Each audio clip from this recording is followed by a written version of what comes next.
ધોરણ 12 સાયન્સ ગણિતના પ્રથમ ચેપ્ટર સંબંધ અને વિધેયમાં આજે આપણે સ્વાધ્યાય 1.1ના એક્ઝામ્પલ 1 અને 2નો અભ્યાસ આગળ વધારીશું. ચાલો મિત્રો, હવે આજે આપણે સ્વાધ્યાય 1.1નો એક્ઝામ્પલ પહેલાનો ચોથો દાખલો જોઈશું. પૂર્ણાંકોના ગણ z પર વ્યાખ્યાયિત સંબંધ r xy કે જ્યાં x માઇનસ વાય એ પૂર્ણાંક છે. એનો મતલબ એવો કે x અને yનો તફાવત એટલે કે બાદબાકી પૂર્ણાંક થાય તો જ x અને y ક્રમયુક્ત જોડ છે એ r સંબંધ ધરાવે છે એવું સાબિત થાય. અહીં આપણે ગણ zની વાત કરી. z ગણ એટલે શું? તો કે પૂર્ણાંક સંખ્યાઓનો ગણ. પૂર્ણાંક સંખ્યામાં કઈ કઈ સંખ્યાઓ આવે? ઋણ સંખ્યા, શૂન્ય અને ધન સંખ્યા. આવી 3 પ્રકારની સંખ્યાઓ આવે. ફક્ત અપૂર્ણાંક ન આવે, આખો આંકડો જ આવે.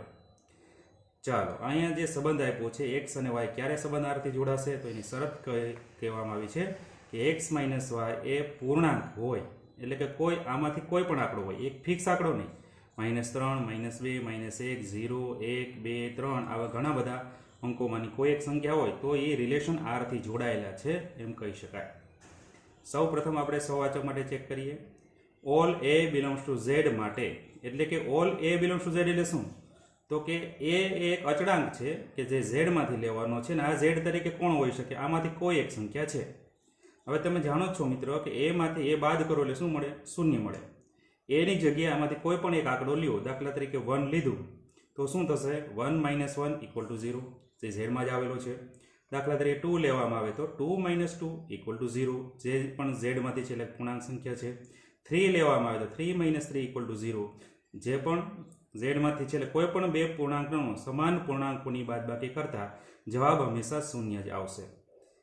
અને એ z નો છે, પૂર્ણાંક છે, તો આપણે કહી શકીએ કે એ ક્રમિક જોડ છે, એ બિલોંગ્સ ટુ z છે, એટલે કે r સ્વવાચક છે.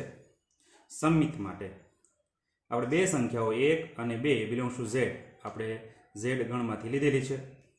અહીં આપણે જોઈએ છે કે 2 માંથી 1 બાદ કરો તો જવાબ તમને શું મળશે? 1 મળશે. 1 એટલે કે પૂર્ણાંક થયો, એટલે કે બિલોંગ્સ ટુ z.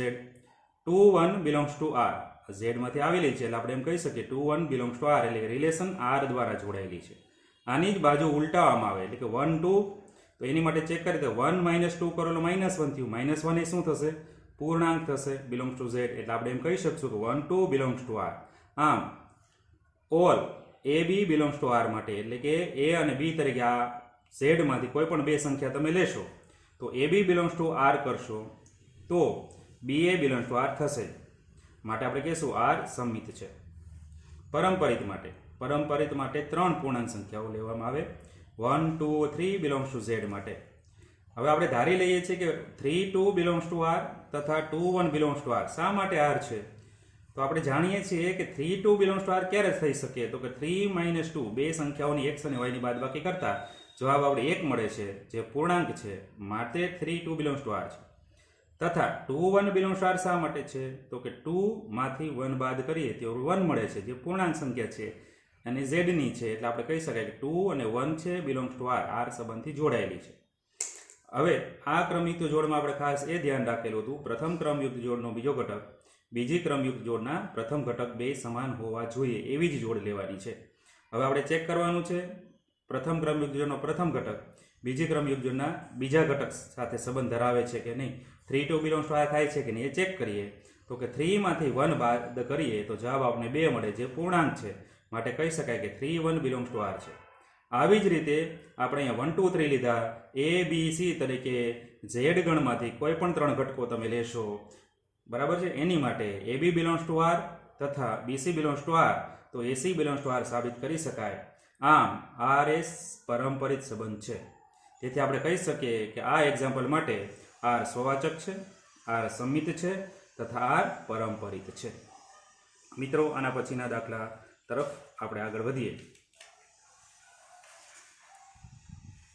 ચોથો એક્ઝામ્પલ શું કહે છે? કોઈ ચોક્કસ સમયે કોઈ એક નગરમાં વસતા મનુષ્યોના ગણ a પર વ્યાખ્યાયિત સંબંધ r એ ચોથાનો એ દાખલો છે, એની અંદર રિલેશન આર આપ્યો છે, એમાં કીધું છે ક્રમિક જોડ છે એક્સ અને વાય. આની વચ્ચે ક્યારે રિલેશન આરથી જોડાયેલું હોય? તો કે એક્સ અને વાય એક જ સ્થળે કામ કરે છે. એક જ સ્થળે જો કામ કરતા હોય તો જ આપણે એમ કહી શકીએ કે આ એક્સ અને વાય છે રિલેશન આરથી જોડાયેલા છે. અહીં એક્સ છે એ કેમાંથી લેવાનું છે? તો ગણ આરમાંથી લેવાનું છે, અને વાય પણ ગણ એમાંથી લેવાનું છે. અને એક્સ અને વાય વચ્ચે સંબંધ ક્યારે થશે? તો કે એક્સ અને વાય એક જ જગ્યાએ કામ કરતા હોય તો જ આપણે એમ લખી શકીએ કે આ ક્રમિક જોડ એટલે કે એક્સ વાય છે એ બિલોંગ્સ ટુ આર છે. આ એક્સ વાય આર સંબંધી જોડાયેલા છે. ક્યારે? તો કે એક્સ અને વાય એક જ સ્થળે કામ કરે તો. ચાલો પહેલા આપણે સવાચક માટે ચેક કરીએ. All x belongs to A માટે એટલે કે એક્સ ગણ એનો કોઈ એક ઘટક છે. આ એક્સ અને એક્સ એક જ વ્યક્તિ થાય, કારણ કે એક્સ એક જ છે. કોઈ પણ ગણમાં કોઈ એક ઘટક એક જ હોય, બે વાર રિપીટ થઈ શકતો નથી ગણના ગુણધર્મ પ્રમાણે. એક્સ અને એક્સ એક જ વ્યક્તિ છે, તેથી એક્સ જ્યાં કામ કરે ત્યાં એક્સ પોતે કામ કરવાનું જ છે. એટલે એક્સ અને એક્સ એક જ જગ્યાએ કામ કરે છે. તેથી આપણે કહી શકીએ એક્સ બિલોંગ્સ ટુ આર. તેથી કહી શકાય કે આર સ્વવાચક છે. સમમિત માટે આપણે બે સભ્યો લેવા પડે. X Y belongs to A માટે ધારી લઈએ પહેલા કે એક્સ વાય ક્રમિક જોડ છે બિલોંગ્સ ટુ આર છે. એનો મતલબ એવો થયો એક્સ અને વાય છે આર સંબંધી જોડાયેલા છે. તો એ ક્યારે શક્ય બન્યું હોય? તો કે એક્સ અને વાય એક જ જગ્યાએ કામ કરે છે તો જ.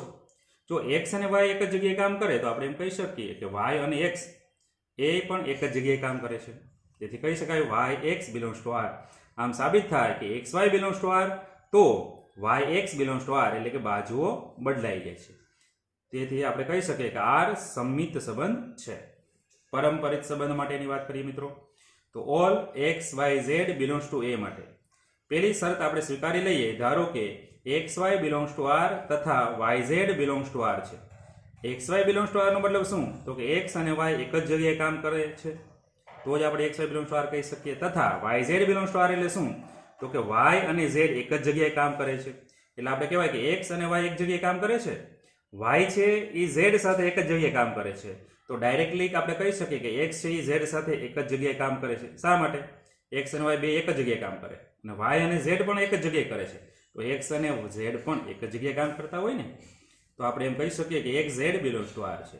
હા, X Y belongs to R તથા Y Z belongs to R, તો X Z belongs to R આપણે સાબિત કરી શકીએ. તેથી આર એ પરંપરિત સંબંધ છે મિત્રો. આ દાખલા માટે આર સ્વવાચક છે, આર સમમિત પણ છે, અને આર પરંપરિત પણ છે. ચાલો એક્ઝામ્પલ 1ના 5મા દાખલામાં એ આપણે પૂરું કર્યું. આવી જ રીતનો દાખલો બી છે જે તમારે સેલ્ફ પ્રેક્ટિસથી કરવાનું છે. અહીંયા તમને સમજૂતી આપું તો આરમાં એક્સ વાય ક્રમિક જોડ આપેલી છે, અને એક્સ વાય ક્રમિક જોડ આર સંબંધી ક્યારે જોડાય છે? તો અહીંયા કહેવામાં આવેલું છે કે એક્સ અને વાય એક જ વિસ્તારમાં રહે છે. અહીંયા એક જ જગ્યાએ એક જ સ્થળે કામ કરતા હતા. એની માટે આપણે સાબિત કર્યું. તે જ રીતે આપણે શું સાબિત કરવાનું છે?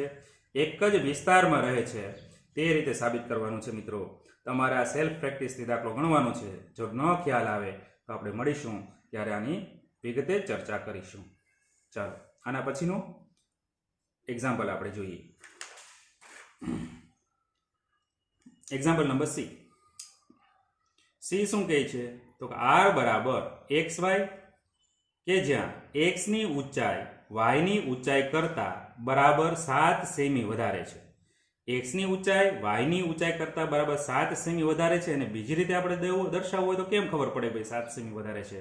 તો આપણે કહી શકાય કે એક્સ છે એમાંથી લેવાનું છે, વાય છે એ પણ એમાંથી લેવાનું છે, તથા એક્સ ની ઊંચાઈ માઇનસ વાય ની ઊંચાઈ કરવામાં આવે તો બરાબર આપણે તફાવત કેટલો મળે? 7 સેમી મળે. તો આપણે કહી શકાય એક્સ એ મોટો છે ઊંચાઈમાં, અને વાય છે નાનો છે, અને એક્સ ની મોટાની ઊંચાઈમાંથી નાનાની ઊંચાઈ બાદ કરીએ તો આપણને કેટલો તફાવત મળે છે? 7 સેમી. એટલે કે એક્સ કરતા વાય કરતા એક્સ છે એ 7 સેમીની ઊંચો છે. તો આપણે આ રીતે પણ મિત્રો દર્શાવી શકીએ ઉપરની રકમ.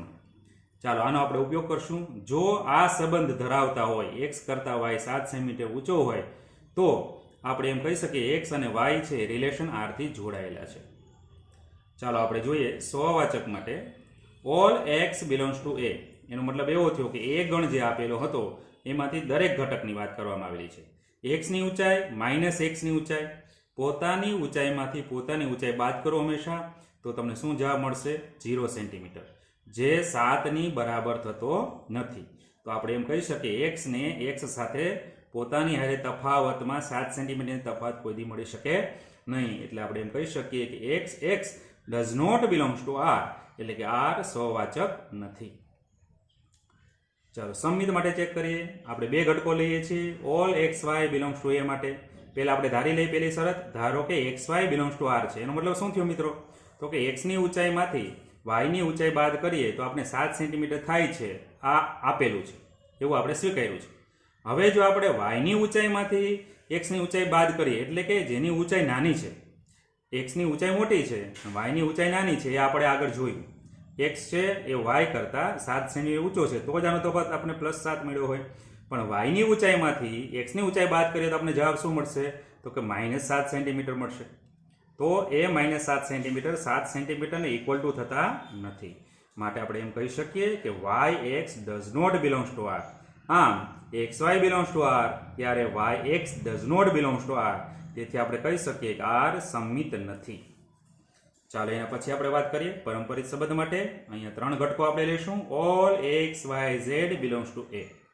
ધારો કે આપણે પહેલી શરત સ્વીકારી લઈએ કે xy ક્રમિક જોડ છે બિલોંગ્સ ટુ r તથા yz બિલોંગ્સ ટુ r છે જ. આ છે જ એવું આપણે સ્વીકારીએ. તો આનો મતલબ શું થયો? xy બિલોંગ્સ ટુ r એટલે શું હશે? તો કે x ની ઊંચાઈમાંથી y ની ઊંચાઈ બાદ કરો તો એની બરાબર તમને શું મળતું હશે? 7 મળતું હશે. એને આપણે પરિણામ નંબર 1 કહેશું. તે જ રીતે yz બિલોંગ્સ ટુ r છે એ ક્યારે શક્ય બને? તો કે y ની ઊંચાઈમાંથી તમે z ની ઊંચાઈ બાદ કરો, એ પણ કેટલું મળે? 7 સેન્ટીમીટર મળે. તો એને આપણે પરિણામ નંબર 2 કહેશું મિત્રો. હવે આપણે સંબંધ કોનો જોતાનો છે? પરંપરિતા માટે x અને z વચ્ચેનો સંબંધ જોતો છે. તો પરિણામ નંબર 1 અને 2 નો આપણે સરવાળો કરીએ તો y ની ઊંચાઈ પ્લસ છે, અહીંયા y ની ઊંચાઈ માઇનસ છે, એટલે 2 નું લોપકરણ થશે. તો બાકી કોણ વધશે? તો કે x ની ઊંચાઈ વધશે. x ની ઊંચાઈ માઇનસ શું વધશે? z ની ઊંચાઈ માઇનસ z ની ઊંચાઈ. આ બેનો તમે સરવાળો કરો તો કેટલો થશે? 14 સેન્ટીમીટર. માટે આપણે કહી શકીએ x ની ઊંચાઈ માઇનસ z ની ઊંચાઈ છે 14 સેન્ટીમીટર થયું. પણ શરત પ્રમાણે કેટલું થવું જોઈએ? 7 સેન્ટીમીટર. જે 7 સેન્ટીમીટર જેટલું નથી, એટલે નોટ ઇક્વલ ટુ 7 સેન્ટીમીટર. તો આપણે કહી શકીએ કે x અને z છે એ does not belongs to r. આમ xy બિલોંગ્સ ટુ r તથા yz બિલોંગ્સ ટુ r. તો xz does not belongs to r. એટલે પરંપરિતાના સંબંધનું અહીંયા પાલન થતું નથી. તેથી r પરંપરિત નથી. ચાલો મિત્રો આપણે આગળ વધીએ. એના પછીના એક્ઝામ્પલ તરફ આપણે જઈએ. તો અહીં તમને ડી એક્ઝામ્પલની અંદરની વાત કરવામાં આવે તો કે r ઇક્વલ ટુ xy. આ રિલેશન અહીં આપેલું છે ક્રમિક જોડ. એ ક્યારે શક્ય બનશે? તો કે x એ y ની પત્ની છે. જો x છે એ y ની પત્ની હોય તો જ x અને y છે રિલેશન r થી જોડાયેલા છે એવું આપણે કહી શકીએ. હવે અહીંના જે રિલેશન છે એમાં ખાસ તમારે ધ્યાન રાખવાનું છે. માનસિક રીતે વિચાર કરીને આનો જવાબ સત્ય કે અસત્ય ચેક કરવાનો થાય. ચાલો આપણે એક્ઝામ્પલ તરફ આગળ વધીએ. અહીં x બિલોંગ્સ ટુ a અને y બિલોંગ્સ ટુ a લેવાનું છે. અને ક્યારે રિલેશન x અને y વચ્ચે શક્ય બનશે? તો કે x એ y ની પત્ની હોય તો xy બિલોંગ્સ ટુ r થાય. x છે એ y ની પત્ની છે, તો આપણે એમ કહી શકીએ x કોણ હશે? પત્ની હોય તો સ્ત્રી હોય. y કોણ હોય? તો કે પુરુષ હોય. તો જ આ શક્ય બને. આ ખાસ તમારે જોવાનું છે. x એ y ની પત્ની છે, તો x સ્ત્રી જ હશે અને y પુરુષ હશે તો જ y ની પત્ની x થાય. અને x સ્ત્રી જ હોવી જોઈએ, પેલો ઘટક સ્ત્રી હોવો જોઈએ, બીજો ઘટક પુરુષ હોય તો જ એની પત્ની થઈ શકે. તો જ આ બે ચલ રાશિઓ છે એ સંબંધ r થી જોડાયેલી છે એમ કહી શકાય. ચાલો આપણે આગળ વધીએ. તો સહવાચક સંબંધ all x belongs to a, એટલે ગણ a માંથી આપણે x લીધો. x અને x એક જ વ્યક્તિ થાય. તો x એ x ની પત્ની નથી. શું કામ? x જો પુરુષ હોય તો પુરુષ પુરુષની પત્ની ન થાય. x જો સ્ત્રી તરીકે લીધો તો સ્ત્રી સ્ત્રીની પત્ની ન થાય. એટલે આપણે કે એક જ વ્યક્તિ હોય તો એ એક જ વ્યક્તિ બીજી વ્યક્તિનો કોઈ સંબંધ ધરાવે નહીં, પોતે જ થાય કે પત્ની થઈ શકે નહીં. એટલે આપણે કહી શકીએ કે x does not belongs to r. તેથી કહી શકાય r સહવાચક નથી. સંબંધ સંમિત સંબંધ માટેની વાત કરીએ. આપણે બે ઘટકો લઈએ છીએ. xy બિલોંગ્સ ટુ a છે. હવે આપણે ધારી લઈએ છીએ કે ધારો કે ક્રમિક જોડ xy બિલોંગ્સ ટુ r છે. આ ક્યારે શક્ય બન્યું હશે? તો કે x એ y ની પત્ની છે. x છે એ y ની પત્ની હોય તો આપણે કહી શકાય છે x છે એ સ્ત્રી છે અને y છે એ શું થશે? પુરુષ થશે. તો જ x એની y ની પત્ની થઈ શકે. આમ y છે, હવે આનું ઉલટાવીએ. સંમિત માટે શું થવું છે? સંબંધ ઉલટાવવો પડે. એટલે વાય કોણ છે? પુરુષ. અને એક્સ એ કોણ છે? સ્ત્રી. તો વાય એ એક્સની પત્ની ન થાય. શું કામ ન થાય? એક્સની પત્ની થવા માટે આ સ્ત્રી હોવી જોઈએ. અહીંયા છે પુરુષ, તો એક્સની આ વાય પત્ની થઈ શકે નહીં. એટલે આપણે અહીંયા લખ્યું છે પત્ની ન થાય. તો આપણે કહી શકાય કે Y X does not belongs to R.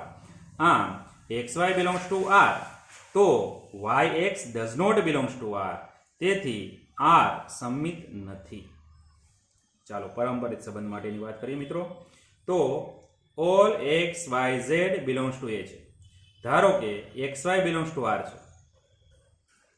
X Y belongs to R ક્યારે શક્ય બનશે? તો એક્સ એ વાય ની પત્ની છે. એટલે કે હમણાં આપણે સાહેબ કીધું એ રીતે એક્સ છે એ સ્ત્રી હોવી જોઈએ, વાય છે એ પુરુષ. હા, એક્સ છે, વાય છે એ એક્સ ની પત્ની છે. આમ વાય પુરુષ હોવાથી, વાય છે એ પુરુષ થયો, પુરુષ હોવાથી તે કોઈ ઝેડની પત્ની નથી. હવે ત્રીજો ઘટક આપણે લઈએ તો ઝેડની પત્ની. પરંપરિત સંબંધ માટે ઝેડ સાથે સંબંધ હોવો જોઈએ. એક્સ ને વાય સાથે સંબંધ છે. શું સંબંધ છે? તો એક્સ પુરુષ છે અને વાય સ્ત્રી છે, અને વાય છે એ એક્સની પાછી પત્ની છે. તો આ સ્ત્રી છે, તો સ્ત્રીથી ચાલુ કરું તો એ ઝેડ પુરુષ હોવો તો જોઈએ. તો આપણે એમ તો ન કહી શકીએ કે એ બીજા કોઈની પત્ની હોય. તો વાય પુરુષ હોવાથી તે કોઈ ઝેડની પત્ની સાબિત થઈ શકે નહીં, કે જેથી Y Z belongs to R થાય. Y Z belongs to R ક્યારે હશે? તો કે વાય છે એ ઝેડની પત્ની હોય, પણ વાય તો હકીકતે કોણ છે? પુરુષ છે. તો વાય છે એ ઝેડની પત્ની ન થઈ શકે. એટલે આપણે કીધું અહીંયા કે જેથી Y Z belongs to R થાય એવું કોઈ મળતું નથી. પત્ની થાય એવો કોઈ સંબંધ જ નથી પડતો. તેથી આર પરંપરિત નથી.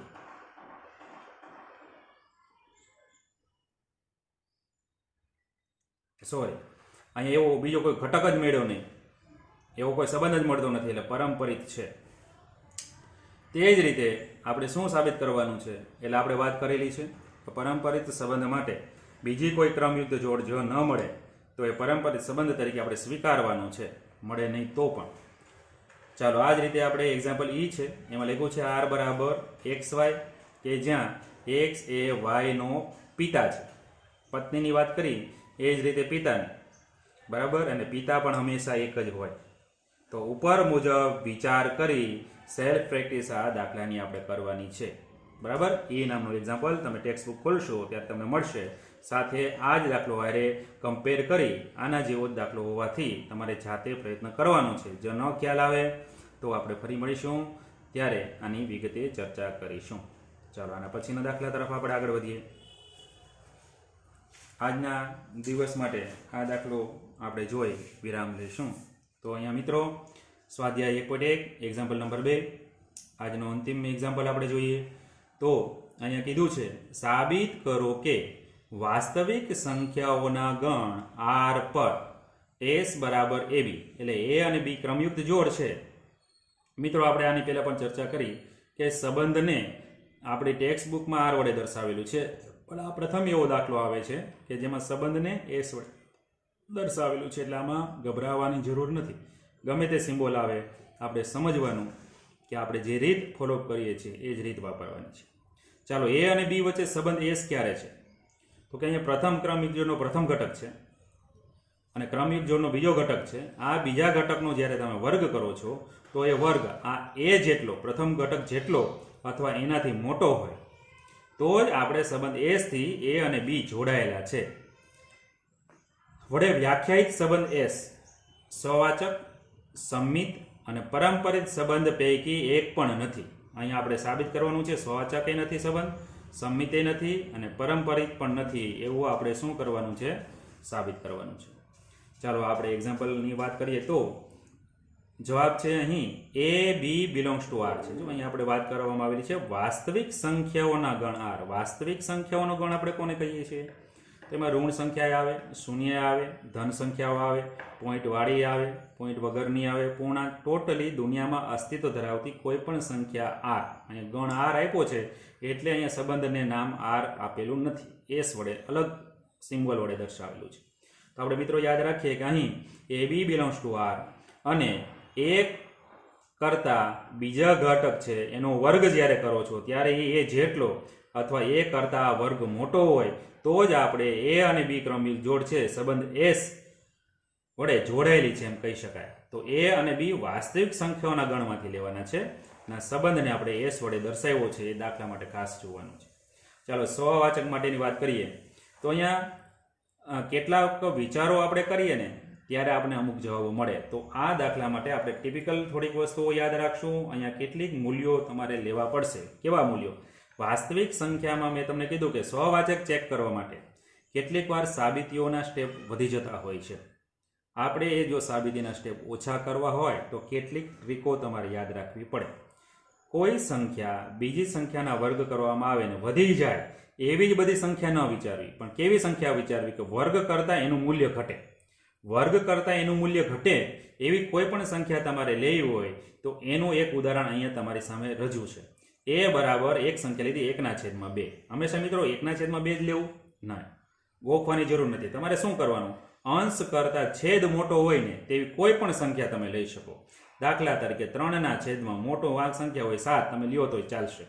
બરાબર છે. એટલે અંશ કેવો હોવો જોઈએ? નાનો. છેદ કેવો હોવો જોઈએ? મોટો. તમે લેશો એટલે સ્વવાચક સંબંધ માટે આપણે કોઈ પણ રકમ લઈ, વાસ્તવિક સંખ્યા હારમાં તો કોઈ પણ સંખ્યા આવી શકે, તમે લઈ શકો. પણ અહીંયા મેં નાનો આંકડો એટલે લીધેલો છે તમે સ્પષ્ટ તમારા મનથી વિચારી આનો જવાબ ફાસ્ટ તમે આપી શકો. બાકી 3/7 લ્યો કે કોઈ પણ આંકડો લ્યો, અંશ કરતાં છેદ મોટો હોય એવી કોઈ પણ સંખ્યા તમે લઈ શકો છો. ચાલો હવે આપણે જે સંબંધ છે ક્યારે થઈ શકે તો અહીંયા જે શરત આપી છે શરત ઉપર ખાસ આપણે ધ્યાન રાખવાનું છે. અને શરત શું કહે છે કે પહેલો ઘટક છે એ એનો વર્ગ કરવામાં આવે તો એના જેટલો અથવા તેનાથી મોટો થવો જોઈએ તો જ એ બે ઘટકો છે સંબંધ એસથી જોડાયેલા છે. પણ અહીંયા સ્વવાચક માટે એ બરાબર આપણે 1/2 બિલોંગ્સ ટુ આર આપ્યું છે તો આપણે એનો વર્ગ કરો એટલે શું થાય મિત્રો? 1નો વર્ગ 1 થશે, 2નો વર્ગ 4 થશે. હવે એ કરતાં એનો વર્ગ થવો જોઈએ. હવે તમે વિચારો તો મિત્રો, આ 1/2 છે એટલે 1/2 જ ભાગ પડ્યા છે, આ 1/4 ભાગ પડ્યા છે. તો શું મિત્રો એ કરતાં એનો વર્ગ મોટો અથવા તો સરખો થઈ શકશે? ન થઈ શકે. એટલે આપણે કીધું કે આ વિધાન સત્ય નથી. તો અહીંયા આપણે જે જોઈએ છીએ તો A does not belongs to R થશે. આર એ સ્વવાચક નથી. ચાલો સંમિત માટેની વાત અહીં કરવામાં આવે તો એ બરાબર મેં લીધેલું છે 2, બી બરાબર તમે લીધેલું છે 5. હવે બી નો વર્ગ કરો એટલે કેટલો થશે? તો કે ભાઈ 25 થશે. તો અહીંયા આપણે જે જોઈએ છીએ તો એ લેસ ધેન ઇક્વલ ટુ બીનો વર્ગ એ સત્ય થશે, કારણ કે એ છે 2 છે અને બીનો વર્ગ કરવામાં 25 આવે તો 2 કરતાં 25 કેવા છે?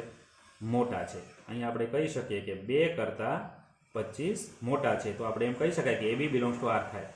પરંતુ હવે આપણે સંમિત માટે શું થવું જોઈએ? બાજુ બોલડાવવાની છે. એટલે એ તરીકે આપણી પાસે 5 છે એ તો મેં એમ નામ લીધું છે. એ તરીકે બી તરીકે 5 છે તે. હવે એ તરીકે આપણી પાસે 2 છે તો એનો વર્ગ કરવો પડે. એનો વર્ગ કરીએ એટલે કેટલા થાય? 4. હવે તમે કહી શકશો કે 5 કરતાં 4 મોટા અથવા તો બરાબર છે, તો આ સત્ય નથી. એટલે આપણે એમ કહીશું કે B less than equal to A square સત્ય નથી. એટલે કે B A does not belongs to R.